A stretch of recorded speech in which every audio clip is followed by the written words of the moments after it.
Chapitre 34. Vendredi cueillait des fleurs entre les rochers du chaos lorsqu'il aperçut un point blanc à l'horizon, du côté de l'est. Aussitôt, il descendit en courant prévenir Robinson, qui achevait de se raser la barbe. Robinson était peut-être ému, mais il n'en laissa rien paraître. « Nous allons avoir de la visite, dit-il simplement. Raison de plus pour que j'achève ma toilette. » Au comble de l'excitation, Vendredi monta au sommet d'un arbre.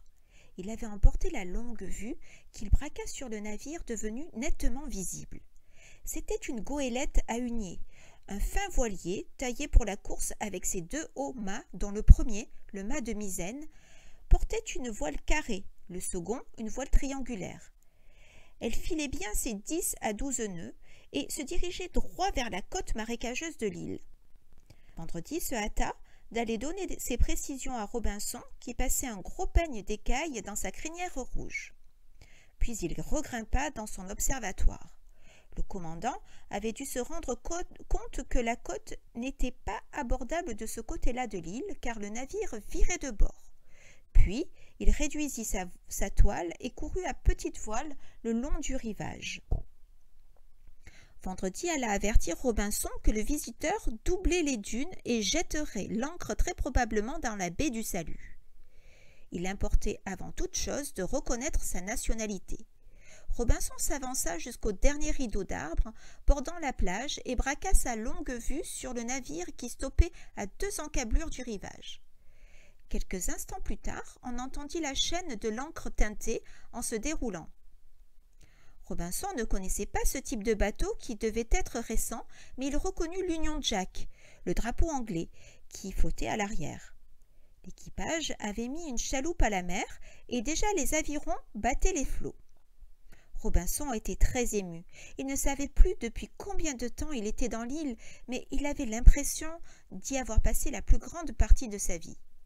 On raconte qu'avant de mourir, un homme revoit souvent tout son passé étalé devant lui comme un panorama. C'était un peu le cas de Robinson qui revoyait le naufrage, la construction de l'évasion, son échec, la grande misère de la souille, l'exploitation frénétique de l'île, puis l'arrivée de Vendredi, les travaux que Robinson lui avait imposés, l'explosion, la destruction de toute son œuvre, et ensuite c'était une longue vie heureuse et douce, pleine de jeux violents et sains, et des inventions extraordinaires de Vendredi. Est-ce que tout cela allait prendre fin? Dans la chaloupe s'amoncelaient les petits tonneaux destinés à renouveler la provision d'eau douce du navire. À l'arrière, on voyait debout le chapeau de paille incliné sur une barbe noire, un homme botté et armé, le commandant sans doute. L'avant de l'embarcation racla le fond et se souleva avant de s'immobiliser. Les hommes sautèrent dans l'écume des vagues et tirèrent la chaloupe sur le sable pour la mettre hors de portée de la marée montante. La barbe noire tendit la main à Robinson et se présenta. « William Hunter, de Blackpool, commandant de la goélette le White Bird. »« Quel jour sommes-nous » lui demanda Robinson. Étonné, le commandant se tourna vers l'homme qui le suivait et qui devait être son second. « Quel jour sommes-nous, Joseph ?»« Le samedi 22 décembre 1787, sir, » répondit-il. « Le samedi 22 décembre 1787 » répéta le commandant, tourné vers Robinson. Le cerveau de Robinson travailla à vive allure. Le naufrage de la Virginie avait eu lieu le 30 septembre 1759. Il y avait donc exactement 28 ans, 2 mois et 22 jours. Il ne pouvait imaginer qu'il soit depuis si longtemps dans l'île. Malgré tout ce qui s'était passé depuis son arrivée sur cette terre déserte, cette durée de plus de 28 années lui paraissait impossible à faire tenir entre le naufrage de la Virginie et l'arrivée du White Bird. Et il y avait autre chose encore. Il calculait que si l'on était en 1787, comme le disaient les nouveaux venus, il aurait exactement 50 ans. 50 ans! L'âge d'un vieux bonhomme en somme. Alors que grâce à la vie libre et heureuse qu'il menait à Speranza, grâce surtout à Vendredi, il se sentait de plus en plus jeune. Il décida en tout cas de cacher aux arrivants la date véritable de son naufrage, de peur de passer pour un menteur. « J'ai été jeté sur cette côte alors que je voyageais à bord de la galiote la Virginie. commandé par Peter Van Dessel de Flessingue. Je suis le seul rescapé de la catastrophe. Le choc m'a malheureusement fait perdre en partie la mémoire et notamment, je n'ai jamais pu retrouver la date à laquelle il a eu lieu. Je n'ai jamais entendu parler de ce navire dans aucun port, observa Hunter, mais il est vrai que la guerre avec les Amériques a bouleversé toutes les relations maritimes. Robinson ne savait évidemment pas que les colonies anglaises de l'Amérique du Nord avaient combattu l'Angleterre pour conquérir leur indépendance et qu'il en avait résulté une guerre qui avait duré de 1775 à 1782. Mais il évita de poser des questions qui auraient trahi son ignorance. Cependant, Vendredi aidait les hommes à décharger les tonnelés et il les guidait vers le plus proche point d'eau. Robinson comprit que si l'Indien s'empressait si gentiment au service des matelots, c'était dans l'espoir qu'il l'emmènerait le plus tôt possible à bord du Whitebird. Lui-même devait s'avouer qu'il brûlait d'envie de visiter ce fin voilier, merveilleusement construit pour battre tous les records de vitesse, et qui devait être pourvu des derniers perfectionnements de la marine à voile. En attendant, le commandant Hunter, le second Joseph et tous les hommes qu'il voyait s'affairer autour de lui paraissaient laids, grossiers, brutaux et cruels, et il se demandait s'il arriverait à reprendre l'habitude de vivre avec ses semblables. Il avait entrepris de montrer à Hunter les ressources de l'île en gibier et en aliments frais, comme le cresson et le pourpier, grâce auxquels les équipages en mer évitent d'attraper le scorbut. Les hommes grimpaient le long des troncs à écailles pour faire tomber d'un coup de sabre les choux palmistes et on entendait les rires de ceux qui poursuivaient les chevreaux avec les cordes. Cela lui faisait mal de voir ces brutes aviner, mutiler les arbres et massacrer les bêtes de son île, mais il ne voulait pas être égoïste envers les premiers hommes qu'il revoyait après tant d'années. À l'emplacement où s'élevait autrefois la banque de Speranza, de hautes herbes se creusaient sous le vent avec un murmure soyeux. Un matelot y trouva coup sur coup 2 pièces d'or. Il ameuta aussitôt ses compagnons à grands cris et après des disputes violentes, on décida d'incendier toute la prairie pour faciliter les recherches. Robinson ne put s'empêcher de penser que cet or était à lui en somme et que les bêtes allaient être privées par cet incendie de la meilleure pâture de toute l'île. Chaque nouvelle pièce trouvée était l'occasion de bagarres, souvent sanglantes, qui se livraient au couteau ou au sabre. Il voulut détourner son attention de ce spectacle en faisant parler Joseph, le second. Celui-ci lui décrivit aussitôt avec enthousiasme la traite des Noirs qui fournissaient la main-d'œuvre des plantations de coton des États du sud de l'Amérique. Les Noirs étaient enlevés en Afrique sur des bateaux spéciaux où ils étaient entassés comme de la marchandise. Aux États-Unis, on les vendait et on rechargeait le bateau avec du coton, du sucre, du café et de l'indigo. C'était un fret de retour idéal qui s'écoulait avantageusement au passage dans les ports européens. Puis, Hunter prit la parole. Il raconta en riant comment, au cours de la guerre, il avait coulé un transport de troupes français envoyé en renfort aux insurgés américains. Tous ces hommes s'étaient noyés sous ses yeux. Robinson avait l'impression d'avoir soulevé une pierre et d'observer des cloportes noirs et grouillants. Une première fois, la chaloupe avait regagné le bord du Whitebird pour y déposer tout un chargement de fruits, de légumes et de gibier au milieu desquels se débattaient des chevreaux ligotés. Les hommes attendaient les ordres du commandant avant d'effectuer un second voyage. « Vous me ferez bien l'honneur de déjeuner avec moi, dit-il à Robinson.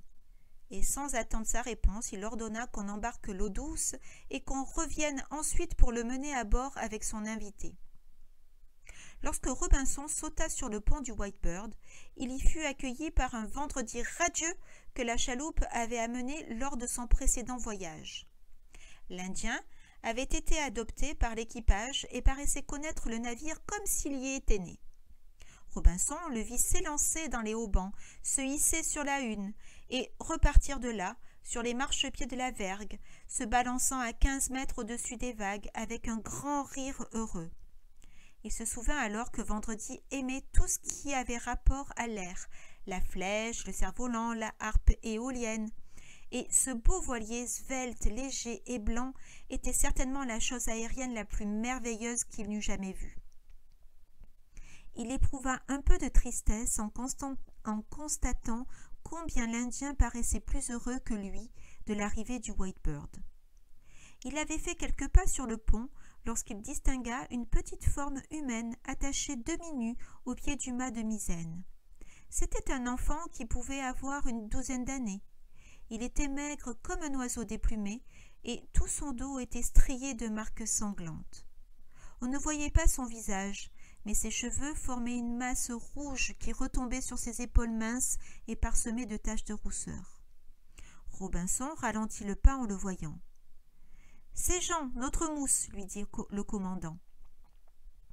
Puis il se tourna vers Joseph. « Qu'a-t-il encore fait ?» Aussitôt une face rougeotte, coiffée d'une toque de cuisinier, surgit de l'écoutille de la cambuse, comme un diable qui sort d'une boîte. « Je ne peux rien en tirer, dit le maître coq. Ce matin, il m'a gâté un pâté de poule en le salant 3 fois par distraction. Il a eu ses 12 coups de garcette. Il en aura d'autres, s'il n'apprend pas à faire attention. » Et la tête disparut aussi soudainement qu'elle avait surgi. « Détache-le, dit le commandant au second. Il faut qu'il nous serve au carré. » Robinson déjeuna avec le commandant et le second. Il n'entendit plus parler de Vendredi qui devait manger avec l'équipage. Il eut du mal à venir à bout des terrines et des viandes en sauce, violemment épicées, dont on remplit plusieurs fois son assiette. Il n'avait plus l'habitude de ces nourritures lourdes et indigestes, lui qui ne mangeait plus que des choses légères, fraîches et naturelles depuis si longtemps. C'était le mousse Jean qui servait à table, à demi enfoui dans un immense tablier blanc. Robinson chercha son regard sous la masse de ses cheveux fauves, mais il était si absorbé par sa peur de commettre quelque maladresse qu'il paraissait ne pas le voir. Le commandant était sombre et silencieux. C'était Joseph qui entretenait la conversation en expliquant à Robinson les dernières acquisitions de la technique de la voile et de la science de la navigation. Après le déjeuner, Hunter se retira dans sa cabine et Joseph entraîna Robinson sur la passerelle de commandant. Il voulait lui montrer un instrument récemment introduit dans la navigation, le sextant, qui servait à mesurer la hauteur du soleil au-dessus de l'horizon. Tout en écoutant la démonstration enthousiaste de Joseph, Robinson manipula avec plaisir le bel objet de cuivre, d'acajou et d'ivoire qui avait été extrait de son coffret. Ensuite, Robinson alla s'étendre sur le pont pour faire la sieste, comme il en avait l'habitude. Au-dessus de lui, la pointe du mât de hune décrivait des cercles irréguliers dans un ciel parfaitement bleu où s'était égaré un croissant de lune translucide. En tournant la tête, il voyait Speranza, une bande de sable blond, puis un amas de verdure, enfin, l'entassement du chaos rocheux. C'est alors qu'il comprit qu'il ne quitterait jamais l'île. Ce Whitebird, avec ses hommes, c'était l'envoyé d'une civilisation où il ne voulait pas retourner. Il se sentait jeune, beau et fort, à condition de demeurer à Speranza avec Vendredi. Sans le savoir, Joseph et Hunter lui avaient appris que, pour eux, il avait 50 ans. S'il s'en allait avec eux, il serait un vieil homme, aux cheveux gris, à l'allure digne, il deviendrait bête et méchant, comme eux.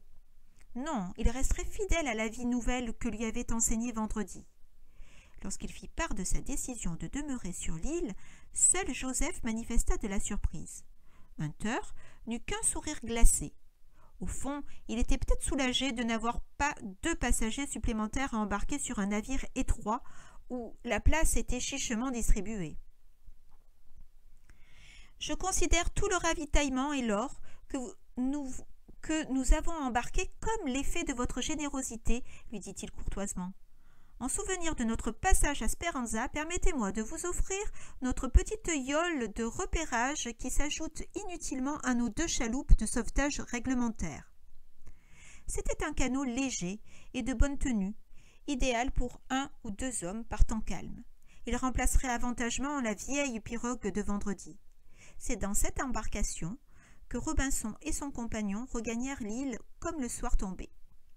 En reprenant pied sur ces terres, Robinson éprouva un immense soulagement. Le Whitebird et ses hommes avaient apporté le désordre et la destruction dans l'île heureuse où il avait mené une vie idéale avec Vendredi. Mais qu'importait! Aux premières lueurs de l'aube, le navire anglais lèverait l'ancre et reprendrait sa place dans le monde civilisé. Robinson avait fait comprendre au commandant qu'il ne souhaitait pas que l'existence de la position de son île sur la carte fût révélée par l'équipage du Whitebird. Le commandant avait promis et Robinson savait qu'il respecterait son engagement. Robinson et Vendredi avaient encore 2 belles et longues années de solitude devant eux.